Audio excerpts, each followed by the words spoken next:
विभागाला बनावट शासन निर्णयाचा मोठा फटका बसलाय। अहिल्यानगरमध्ये आतापर्यंत 7 कोटींची कामं केल्याचं उघड झालेलं आहे। ग्रामविकास विभागाकडून सर्व अधिकाऱ्यांना आता सतर्क राहण्याचा इशारा देण्यात आलाय। ग्रामविकास विभागाची 25-15 या योजनेमधली कामं मिळवण्यात आलेली होती। राज्यामधल्या इतर ठिकाणी सुद्धा कोट्यवधी रुपयांची कामं झाल्याची शक्यता आहे। विधानसभा निवडणुकीच्या आधी अनेक विकास कामांना मंजुरी देण्यात आली।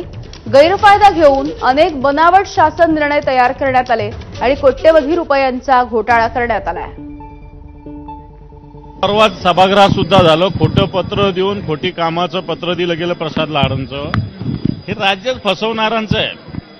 हे फक्त एका ठिकाणी नाही, काही ठिकाणी माझ्याकडे प्रकरण असे आलेले खोटे शिक्के मारलेले आहेत। इथं या मुंबईचे प्रकरण आहे, जवळपास 60 कोटी रुपयाच्या कामाचे मी डिटेल्स त्याचे घेतोय।